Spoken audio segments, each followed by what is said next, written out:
You know, I went to that interview and I basically begged SA Rugby to pick me. It was always kind to me, rugby, you understand? I mean, I've met people I would never have met. I've been to places I would never have been to on my own. And how's coach's golf? Now, if your golf's good, then you're not working hard enough.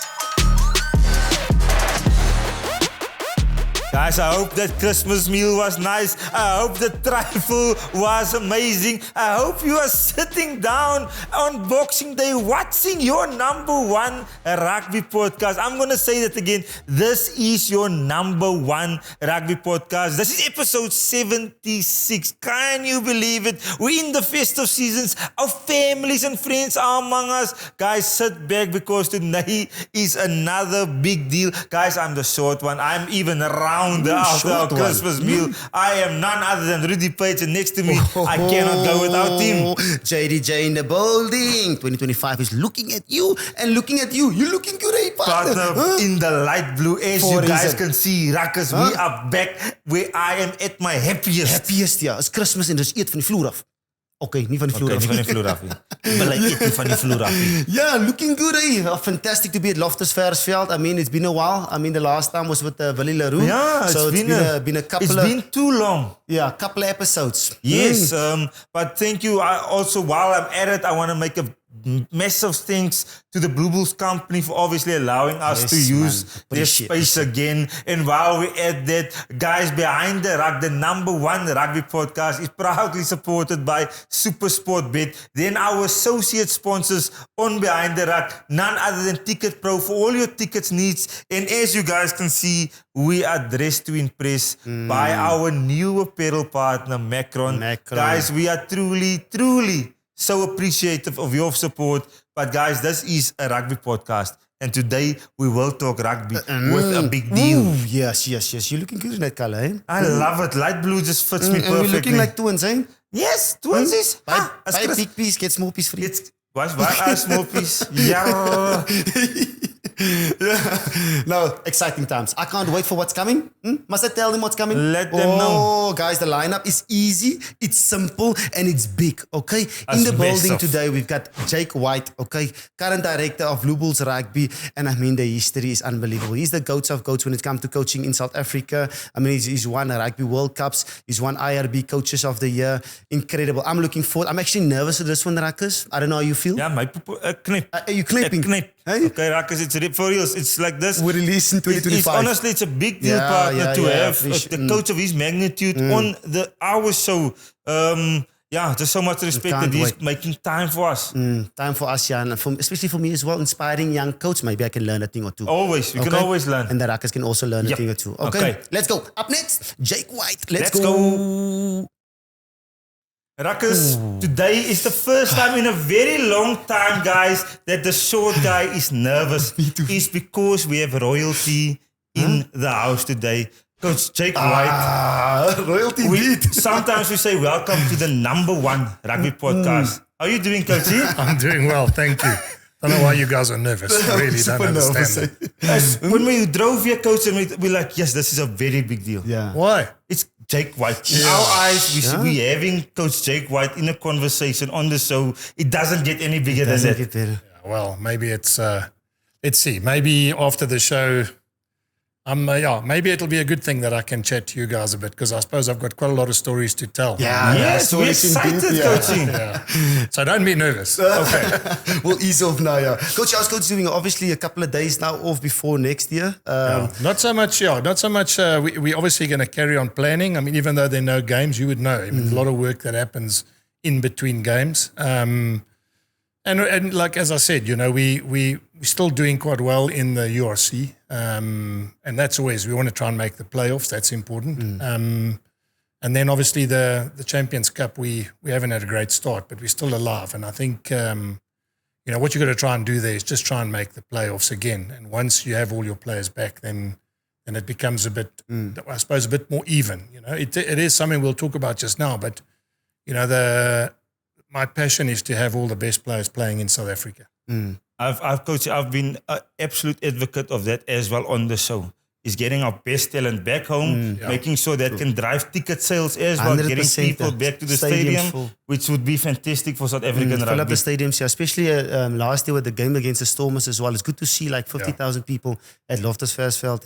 Yeah, well, I mean, people, obviously, as you can see, I wear my Bulls cap, and that's why it's very simple. If you want to have strength on strength, and you want to compete with the best teams in the world, you need the best players to be playing. And sponsorship is very important. And let's be fair. I mean, why would sponsors put money into a game if the best players in the world aren't playing in that competition? So, yes, some would argue that they're playing against us for Leicester and for for the overseas clubs. But as a coach, I would want to see the best players in this change room, and I would like to see the best players playing together. Just like the Boks are dominant, I'd love the provincial sides or the franchise sides to be strong too. And broke your heart to see Curtly Arendse go. Yeah, well, I mean, not just him. I mean, if you look at, I've often said it and I almost sound like I'm sort of repeating myself, but if you have Handré Pollard, who was a Bull, Ergie Snyman, who was a Bull, Jesse Krill, who was a Bull, the list goes on, Trevor Nyankani, Jason Jenkins, and I know we have also taken players from other franchises, but if all those guys, Andrew Liebenberg and all those players came back and stayed in South Africa and played for the Bulls, I mean, the change room would look completely different. So, there's Curtly leaving, and obviously we talk about the massive loss he has, but at the same time, it's not just him. There's so many other players who would make all four franchises much stronger. 100%. And Coachy, life in Pretoria, what does that look like for Jake White? Has it been an easy transition coming from Japan? Looks like You're happy in Pretoria, Coach? I'm very happy. I'm very, very happy. I mean, the weather's fantastic. It's interesting when you ask me that because in all the time that I've coached, I've probably been a bit, and I want to say unlucky, because the franchises I've been to have never been the major areas of the countries I've coached in. So for argument's sake, the Brumbies, they were started because of the fact they never got picked for the Reds or for the Waratahs, and then the Brumbies started. And, most kids in Australia want to live in Sydney or Brisbane. They don't really want to live in Canberra. So, the point is you attract them on your rugby program, not on. And it's a wonderful place, Canberra. I enjoyed it. But what I'm saying is the average youngster wants to live by the beach, And then I went to France, and Montpellier is a fantastic club. And it's obviously, but the kids want to play at Toulon and Toulouse and Bordeaux and Racing because of it probably wasn't the capital of one of their provinces, country, rugby-wise. And then when I went to Toyota, the same thing. Suntory is a big club. Kobe Steel is a big club. So why I'm going around about it is to say now in Pretoria, this is a big club. People want to live in Pretoria. People want to play for the Bulls. When I phone players, and I ask them, do you want to come play at the Bulls? It's highly likely that they want to come and join the Bulls because of the fact that it's such a rugby crazy place. I mean, one of the interesting stats, this road outside here, Linwood Road, which runs between Office and the highway, there's 47 rugby fields on that one road. That's just shows you what kind of rugby town or what kind of rugby place this is. And Coachy, was that the driving factor in you coming and taking on this project? Yes. The history behind the Bulls, the magnitude of this club? Yes, exactly that. I mean, I not for 1 minute saying all the other jobs weren't ones that I wanted, but at the time that I am now in my career, I wanted to coach a club like the Bulls. Got incredible history here. They've won many, many things. They produced many Springboks. And the province. I mean, you can drive 2 hours north. Everyone's a Blue Bull supporter. You drive out 2 hours west, south. I mean, this region is Bulls fanatic. I don't even think some of the Bulls supporters in our region know there's another team.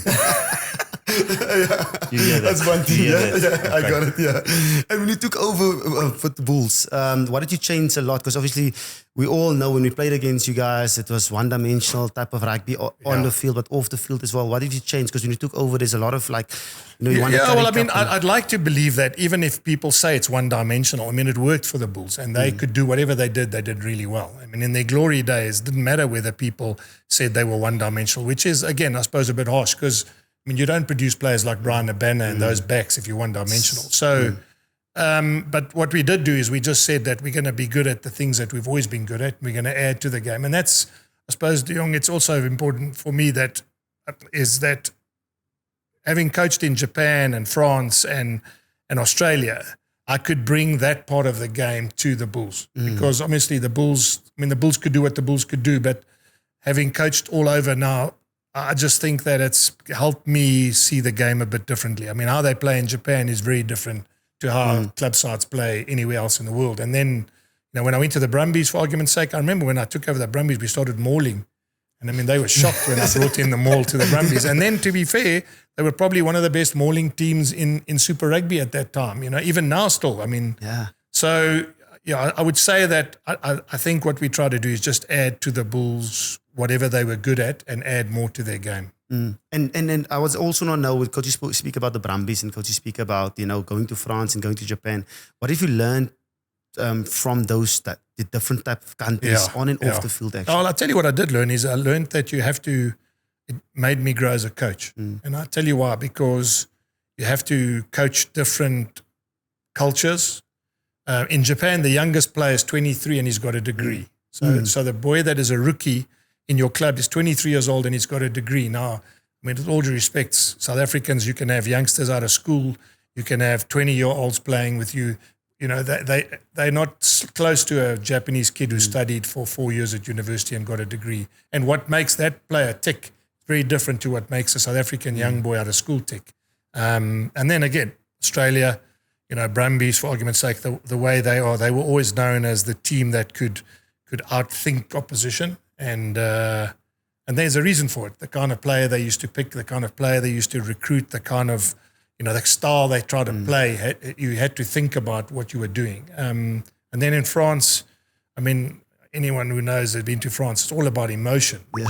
And so when I put that all together, you need to have emotion, you need to have a bit of intelligence, you need to treat certain players differently, like Japanese players. And coaching has changed. Coaching's changed a lot. I can tell you, I've been coaching a long time. And I mean, the days of, old coaches used to come down with bags of balls and a whistle. And think about it now. If you want to teach breakdown, you Google on internet breakdown and you see. You want to goal kicking, you can get Johnny Wilkinson videos on goal kicking. So what is a coach?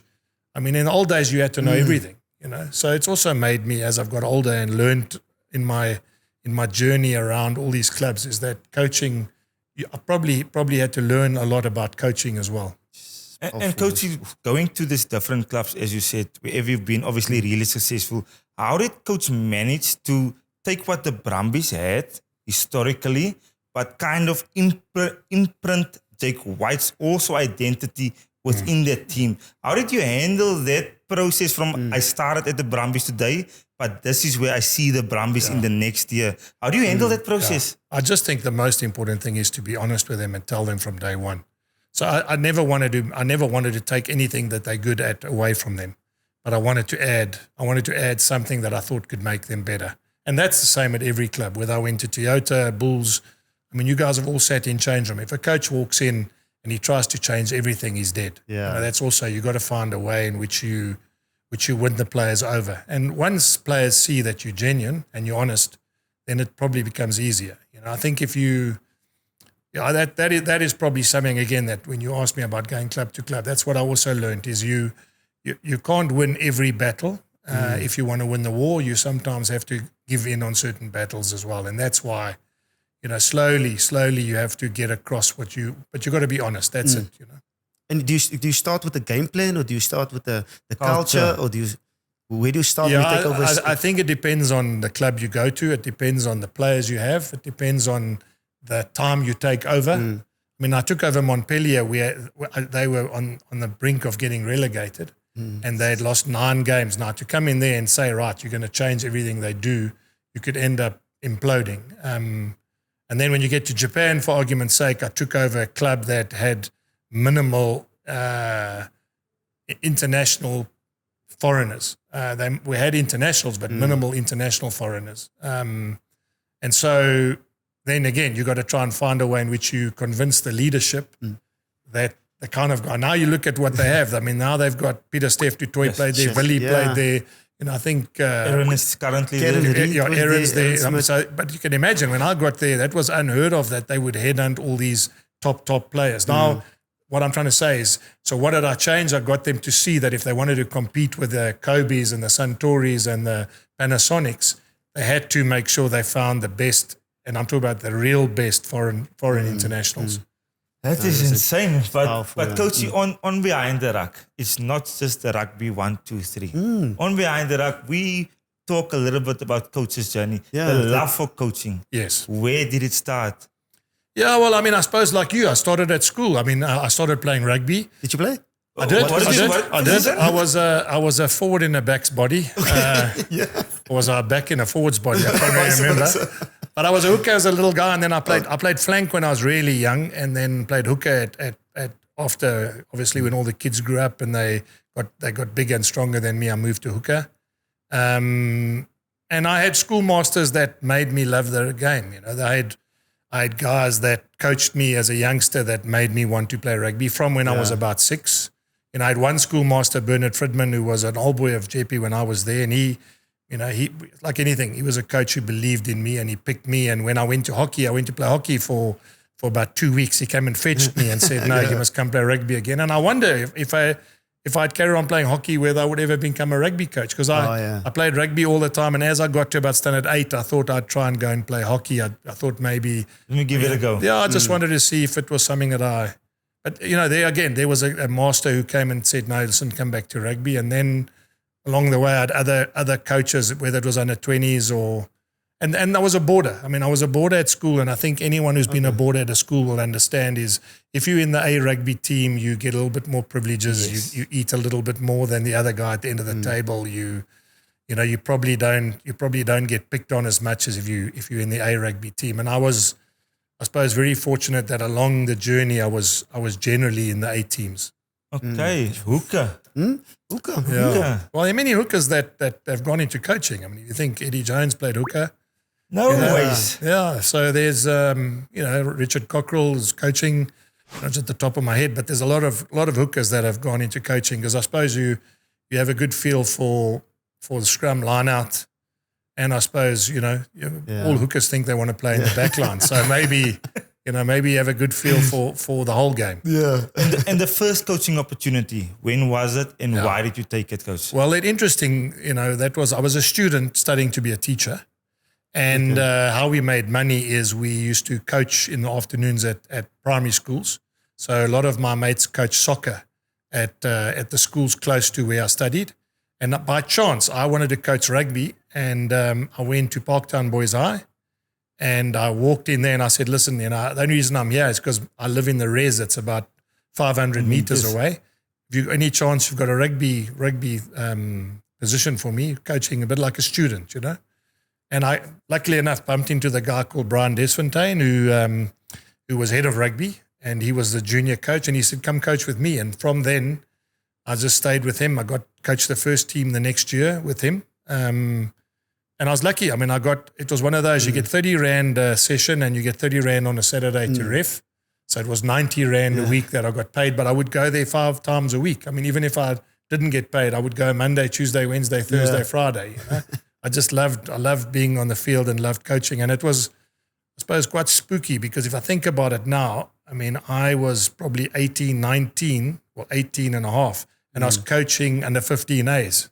Sure. So it was, it could be a friend. When I look back, exactly, and when I look back now, I mean, that's why a lot of, I've been doing it for so long now, I'm starting to coach players whose dads are coached, and that's, it just shows you. I was lucky because, I mean, as I said, my other mates went to coach cricket and Baker's mini cricket and soccer and all that sort of thing. I just decided I want to coach rugby, and I was very lucky. I was very lucky that the school closest to where I was at university gave me a job. I mean, if they had said no again, what would have happened? I would have gone down to soccer with my mates. Yeah. And you also did a bit of fitness coaching and analyzing as well. I was a teacher. I was a teacher. So I studied teaching, and I was studying phys ed teaching. So I was a phys ed teacher. And then by chance, when I left, this is how the thing started. I started coaching, and then when I was just finishing my teaching, Ray Mort asked me to do some fitness work with the Lions. With that stage was Transvaal. And then I joined Nick Mallet as a technical advisor after I'd helped Rudy Jabber with the Springboks in 95. So when I say helped, I put in context. I was in the office and I cut clips, or I went to training with Kitch and I filmed their training sessions and that. So mean, for me to say I helped, it doesn't mean I was hands-on, but I was lucky enough to be exposed to that. And coach, has it always been a type of addiction to this rugby thing? I want to learn more. I want to be involved. I want to be on the field. Has that always been there throughout your life? Yes. I think because what I said, Rudy, is that it was always kind to me, rugby. Understand? I mean, being a boarder and getting those privileges and all that, it was always, I can't think that I would have been in the boarding house and not played rugby. Yeah. You know what I mean? I don't think I could sit in the boarding house every afternoon and not have played rugby. And to be fair, I mean, it's been kind to me, rugby. I mean, if you think about it, I've met people I would never have met. I've been to places I would never have been to on my own. And I love rugby. Rugby is I mean, a lot of people talk, about the cliches or the stories about what people, Doc Craven and that said. And it's true. Rugby it's one of those games that teaches you about everything. It teaches you about winning, losing, teaches you about emotions. It teaches you about who you are, it teaches you about courage, it teaches you about, about being brave.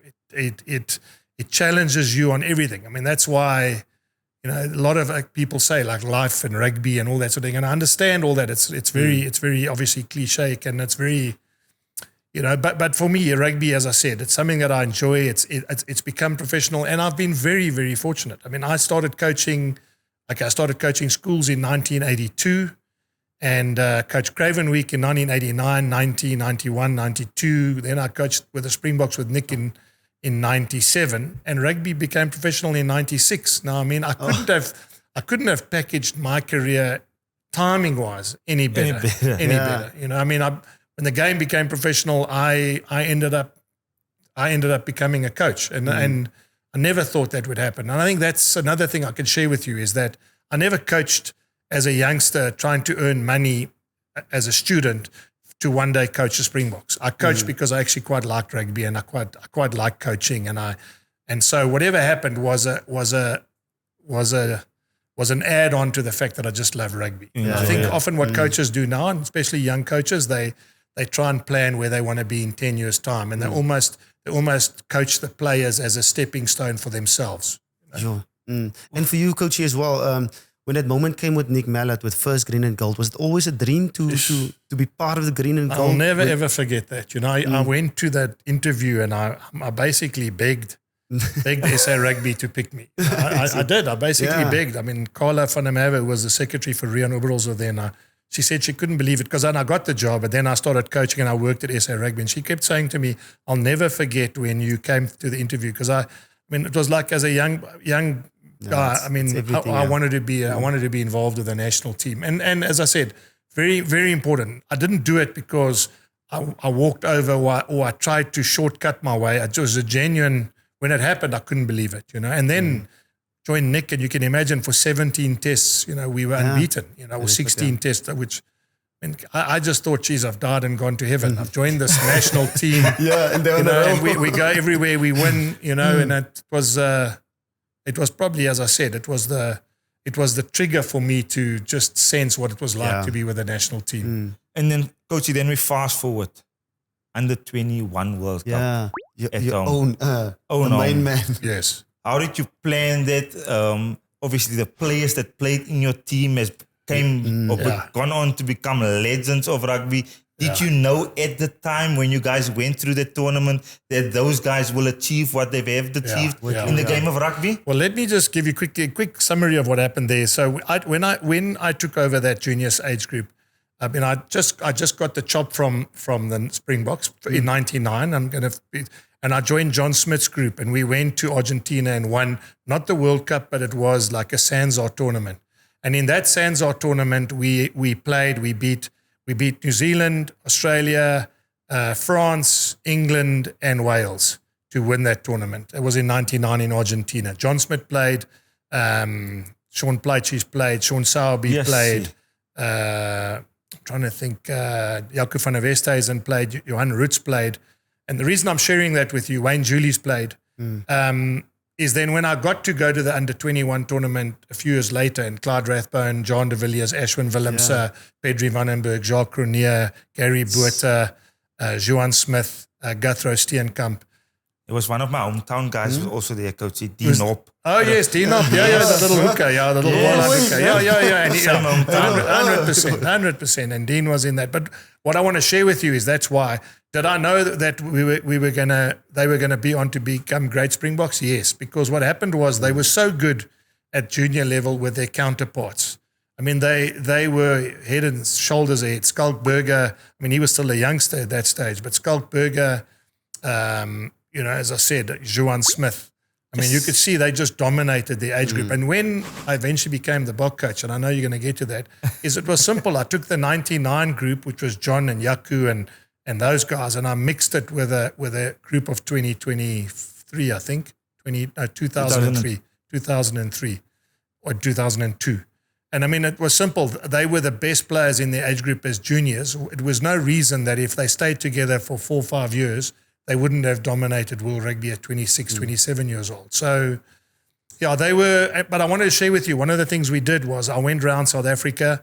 I went to every franchise, every player. I tested every player, conditioning-wise, strength-wise, running-wise. We made a database of every player. We ranked them in positions. And then we had trials, which again, SA Rugby helped me have trials and trials after trials after trials by thinning the team down until eventually we got, that group of players together. Yes. And that group of players didn't only win the Junior World Cup. A lot of them went on to win the Senior World Cup. So it was, I think having put that program in place, we had, I don't know if you guys were part of it, you might have been, there was green squads and gold squads and all that sort of stuff. And that was because we wanted to make sure that we had the best juniors playing in South Africa. That's interesting, eh? Huh? Because you usually think you worked with a lot of these boys, you will just take him with you, but it's about the caliber and it's about the well, also it's about the science, it's about the point is, everyone says, hierdie ouetjie is 'n eyster, en daai ouetjie, hy gaan en maak, en hy het 'n moerse linkervoet, en hy... But when you put them all together, everyone has a point of difference. And coaching, this was not part of my questioning. This is just off the top of my head. When you select these type of players, and we get a lot to places, and exactly what coach said, our talent. How do you distinguish between talent and who's actually going to make it? Is there a system for that? Or how does it work? Okay, a lot of it is gut feel. Feel, and it comes with experience. You don't always get it right. I don't think every player that a coach has backed has always gone on to make it.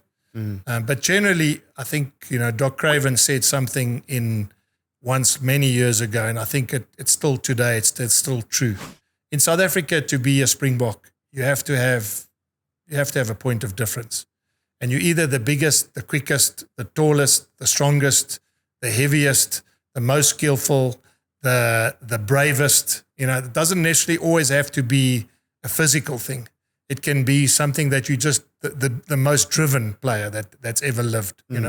And that is, I think, what makes Springboks is desperation. They just have something that someone else doesn't have. And then if you look at your junior sides.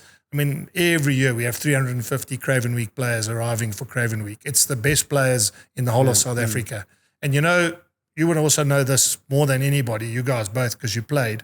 Often you worry about the guy ahead of you, but you must worry about the guy behind you. That's a lesson I try and teach a lot of these players is, they always say, but if he retires, I'll make it. Or if he, I go, no, guys, that's not the guy you need to worry about. The one who's in matric now or the one who's just at a 9 now. He's coming. And let me tell you, he's not even thinking of you.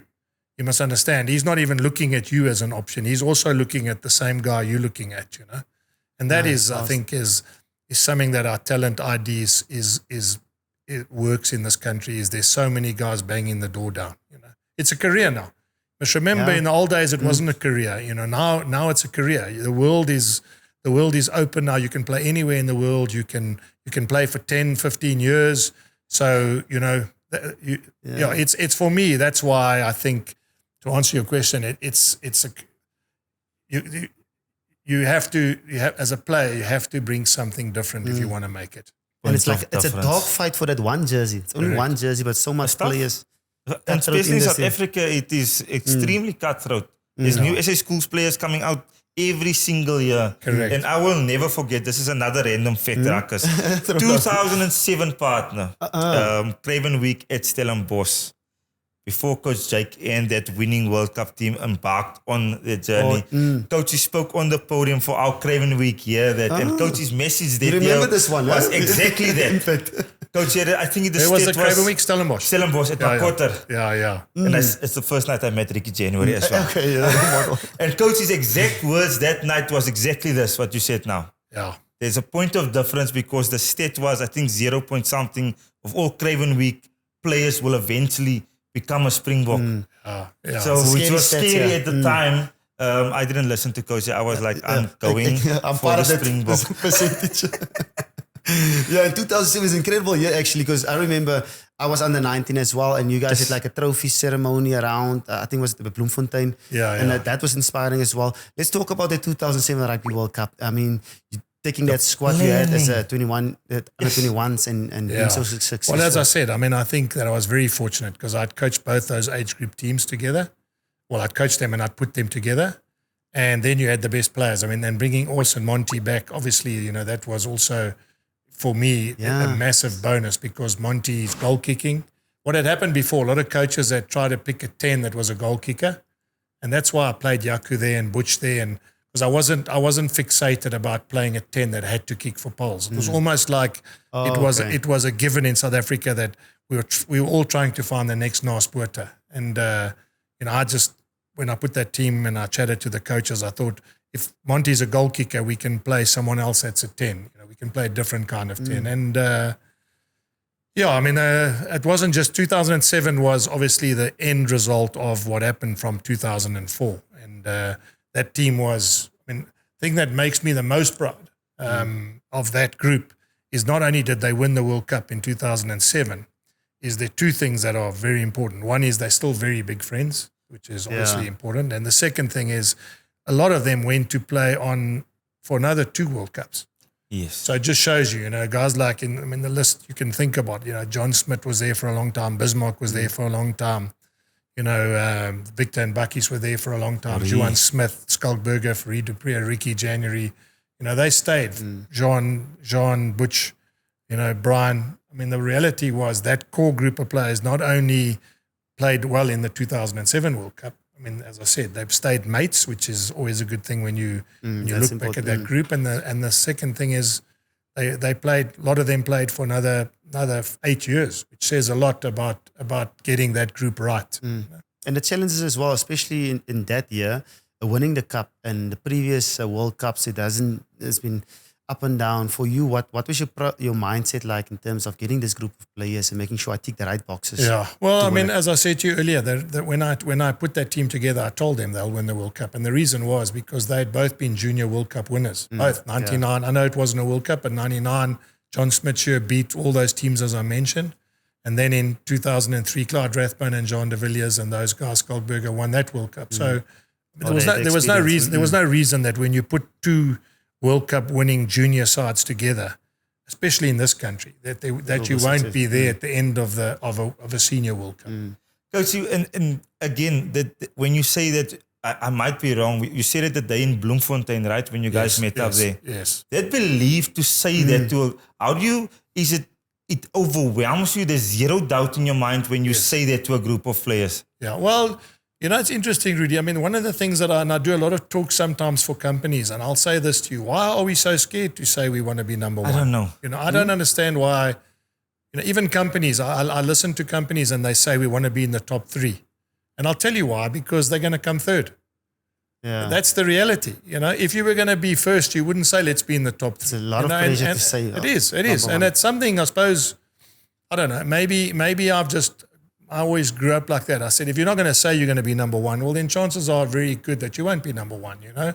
And I also didn't just say it because I wanted to, you know, find a reason to motivate them. I genuinely thought with this 2 group of players together, I mean, they would be the best team in the world. I mean, they had everything in that team. You know, there was nothing. They had power, they had size, they had speed, they had skill.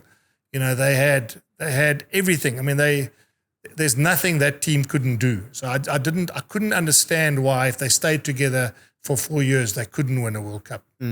It's installing the belief in them as well. And you mentioned that bringing back Oosturand and Percy Montgomery. How do you see it? Because it looks like even with the Bulls as well, you brought back Gio Aplon, Dwayne Vermeulen. You like to have the balance of senior players and older guys and just mixing it. Well, that is not just me. I think any team would look. You need some older, wiser guys, and I think the challenge is some coaches think you bring an older guy back, and that's the secret. You got to bring the right older guys back. Yeah. And I'll tell you a story. Both of you guys have been in change rooms, and you've both been part of teams. But if the senior guys don't set the tone and the senior guys don't run in front and the senior guys aren't the most professional, well, then you've got the wrong senior guys too. So it doesn't just matter about bringing this guy back, you got to bring the right ones back, and they've got to come back for the right reasons too, When Dwayne came back here, we won the Curry Cup. I mean, Gio came, he came here. And he helped guys like Kanan and Kirtley and those guys, People don't see that. People don't see that because they, obviously hy het nie baie gespeel nie en hy was beseer gewees and I understand that. But what he did for all the other players that were in and around him, the Nazam Kars and the as I said, Kanan Moody's and the Kirtley Orances and those guys, especially the coloured kids. I mean, his role model and his guidance is things that are still rubbing off on those players now. That's insane. So we call them the Power Rangers, Coachy. On the show, all the guys that play with the scrum caps, we say they're Power Rangers. So he's the original Power Ranger. Well, I would say too, he's probably the head of the Power Rangers. I like that. I don't think he's the original. Coachy, I've got a few questions for you that we don't have to answer alone. The most satisfaction you've had in your coaching career, what moment was that? Getting picked as the Bok coach. That was it. Yeah, I just think because I didn't think as an English speaking, I never played provincial rugby. When you think about it, coaching your country as any sport is a massive thing. So for me, that would be without doubt would have been the highlight. Yeah, not IRB coach of the year. No. Becoming the Bok coach was the biggest highlight for me. Special, yeah. Sure. Yeah. Another one, Coachy, that I have here. If you could have one mulligan in your coaching career that you could do over, what would it be? I wouldn't have resigned. Ooh. Yeah, I wouldn't have resigned. Yeah. Because at that time, I was young. It's interesting. How old are you now? I'm 35, Coach. And you? 36. Okay, I was 40 when I coached the Springboks. And I was 43 when I finished coaching the Springboks. Now, in hindsight, that's why the mulligan would be, I think I would stay. I would have found a way to stay because I naively thought I would get another international job later and it never happened. So it's quite interesting because I was very lucky, as I told you, I joined professional rugby when it started. I got into Nick Mallett's group when I left teaching. One thing, as I said, I would have stayed or the other mulligan, if you gave me two, I would have said... Coach, take two. Coach can have two mulligans. Take two, yeah. The other mulligan, I would have said that I would like to have been coaching the Boks at the end of my career. In other words, I would have liked to have ended like Graham Henry ended when he finished coaching the Boks, But again, that doesn't mean I would have changed anything. I would have liked to have been a provincial coach, done whatever I've done as a provincial coach, Brumbies coach, a Sharks coach, whatever it is, and then finish... At the Boks. At the World Cup, final whistle, finish, So but that obviously you can't get timing right in life. Oh, that is difficult. Yeah. Sure. So 2011, especially all those boys was actually in their peak and older, matured when it came to 2011. Yeah, well, that's probably why looking back, I would have stayed. I never coached against the Lions either, British Lions, and that was in 2009. So, the first mulligan, it would have been that I would have stayed. I would have tried to stay on as the coach. And to be fair, I used the word resigned. I didn't resign. I just wasn't re-signed. And I probably would have fought a bit harder to have stayed on after 2007. Okay. I just think that's probably the mulligan that I would have used. Coachy, a 4-ball. You can invite anyone to this perfect, and I'm talking perfect 4-ball. Who would you play your one round of golf with? A perfect 4-ball. Golfers or golfers? We're going to... It can be golfers, it can be presidents, it could be anyone. You've got freedom to pick anyone in this 4-ball. Even if they don't play golf. Even if they don't play golf. Okay. It will be the perfect round with you. Yeah, I mean, I suppose the ideal, everyone looks at big names. I mean, I would have put Nelson Mandela into my four-ball. I mean, I was lucky enough to meet him. And I think, again, probably there's a lot of lessons you learn in life. And having met him and having spent time with him, I mean, he would definitely be one guy I'd like to have spent more time with. Then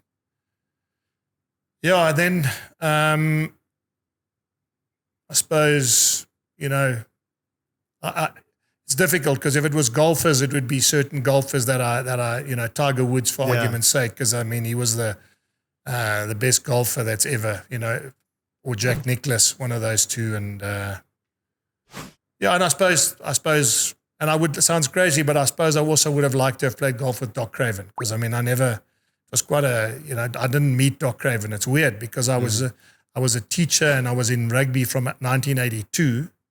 And Doc was always Mr. Rugby. And the years that I coached Craven Week, he wasn't head of SA Rugby. I think it was a guy called Patel, I think. And so I never got to meet Doc at all the openings of the Craven Week and all that. So maybe Mandela, Tiger or Jack Nicklaus and obviously Doc Craven. Sure. Okay. Huh? Super four ball. Oh, and how's coach's golf? Yeah. Are we you must understand one thing. There's one thing that we have at the Bulls. If your golf's good, then you're not working hard enough. So not funny because we were at Arabella a couple of weeks ago and we saw hole 14. Someone's name was on there, hole 14. That's a long time ago. That's a long time ago. What year was that in Jeez, I can't even remember. Yeah, it was about 2010, I think. 2011 maybe. I was coaching the Brumbies. It was the only one. Came out on holiday. Only one, yeah. No, second one. Second one? Yeah. Yes, that is insane. I'll probably lose my mind if I get a hole in one. I'll go cancel golf just there. Absolutely. I just want to say, Coach Jakey, thank you for your time. I know you're busy with the season. I think for the two of us, once we heard that we could have the opportunity to just have a conversation and make sure that our audience can also get to know what is Coach Jake like, and not just always see at the press conference, because people don't get the full picture. And for us, this is a true privilege, Coach, to have you on the show and just to have a conversation with you. I also now know you a little bit better. As one of the biggest Bull supporters, Coachy, this one. We always argue on the biggest studio, Bull supporters. I was very blessed to be a Bull supporter before I played for the Bulls, and now afterwards, I'm probably one of the biggest supporters of your team. So today is truly a privilege for us. Thank you so much, Coach. I really appreciate it. I mean, and all the best for the season ahead. I know it's going to be up and downs, but I mean, when it comes to Mayo, hopefully you guys will be successful and well done with the stuff you've done with the team. And growing this team and growing this culture. I mean, I was very close of being part of it, and I spoke to him about it. But thank you for all these opportunities, and thank you for what you've done for SA Rugby in a whole. I mean, incredible achievements, what you've achieved. Thank you, guys. Thank you. I really appreciate it. It's and we need more Bull supporters on TV. Every time I switch a TV on, I hardly ever see a Bull supporter. So you can hunt us as much as you can. Coach, I'll fight them. I'll recruit. I'll scout for you. Whatever our team needs, I'll be that guy. Supporters and players, youngsters, this guy. Good. Thanks, guys. Thank you so much. Appreciate it. And guys, that's Jake White, Coachy. Partner. We were nervous, but he eased us down a little bit. Fantastic person. Brilliant. Just to talk, and while we're talking with him, I'm thinking at 2025 to end the year with a coach's caliber of Jake White. We truly blessed, my boy, yeah? Blessed indeed, yeah. And I mean, I said it before, goats of goats when it comes to SA Rugby coaches, the stuff that he achieved, not only in South Africa, but the Brumbies and Montpellier and Japan. And he was in Tonga as well a little bit. So when it comes to experience, unbelievable. And the stories is crazy to see how he thinks about, building the game, building his squad, building his management is something, I mean, a lot of Ruckers will actually learn. I mean, it's a little bit of a coaching seminar for them. Oh, it was a coaching seminar, and I was just excited to hear him that he wants to get more players back to the Bulls to make us even stronger. And that should be scary for anyone out there, that this Bulls team, this Bulls squad can get even better. This guy will be happy. Yeah. Always happy, yeah. Okay, but quickly, 2024. The year. Incredible, how have you felt about the year? Incredible year for me as well. I mean, I must say thank you for making time and sticking with this guy throughout this episodes this past year. But incredible memories that we've made. I mean, we had challenges, a lot of challenges. We've missed a couple of things. We've missed a couple of buttons that we didn't press, couple of cables.